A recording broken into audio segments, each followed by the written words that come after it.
Guys, bad news. Wala na kaming allowance sa French class. So, ibig sabihin, mawawalan kami ng 8,000 pesos every month. But, the good news is, pwede na mag-drop out. Charot lang. So, ibig sabihin, yung mga OFW or temporary foreign worker dito sa Quebec, Canada na nag-aaral part-time sa French ay mawawalan na ng allowance after September. So, ngayong September na lang yung last na allowance naming marireceive. And ibig sabihin yan, pwede na tayong malate, pwede na tayong umabsent. Charot lang. Dito sa Quebec, Canada, libre ang mag-aral. And on top of that, may allowance ka pang marireceive 8,000 pesos every month. Since mawawala na yung pang-shopping namin, ano pang ginagawa natin sa school na to? Charot. Dito kasi sa Quebec, Canada, French ang official language nila. So, lahat ng documents ay naka-French. At kung makikipag-communicate ka, ay French talaga kung paano ka umorder ng coffee. Pero kung isa kang temporary foreign worker dito sa Quebec, kailangan mo pa rin ituloy-tuloy ang French kasi ito yung pathway para maging permanent resident ka dito sa Canada.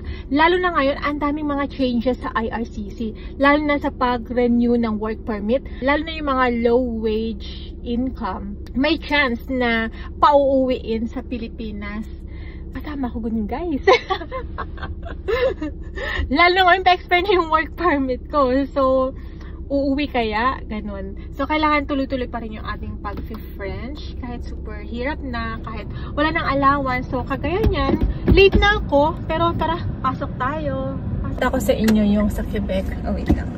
Ito yung isa sa mga dahilan na kahit hindi ako lilipat ng province, I'm gonna stay here. Walang traffic dito, super peaceful. Yung mga tao dito mababait. No? Wala kang problem sa mga tao sa katrabaho mo, mga ganun. Tsaka walang marites dito.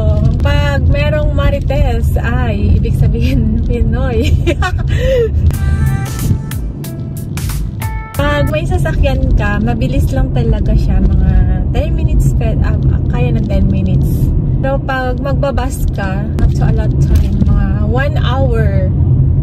Kasi maghihintay ka pa ng bus.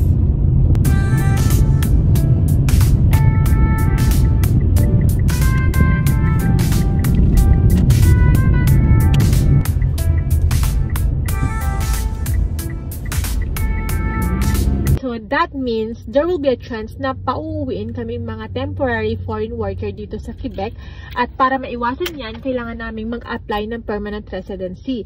At para makapag-apply doon, para ma-qualify, kailangan namin mag-aral ng French at ipasa at least level 7. Eh kung hindi ka mag-aaral, paano tayong magsistay dito sa Canada?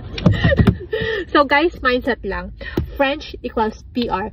PR equals longer stay here in Canada. More dolyar. Charot lang. Baka isipin na naman nila, ang dami namin pera dito pag sa Canada ka. At yan ang next topic natin. And this is Leona, your BFF in Canada. Please like and subscribe. Bye! And that's it guys. Kakatapos na namin ng French class. Pinawin lang kami ng maaga ng professor namin.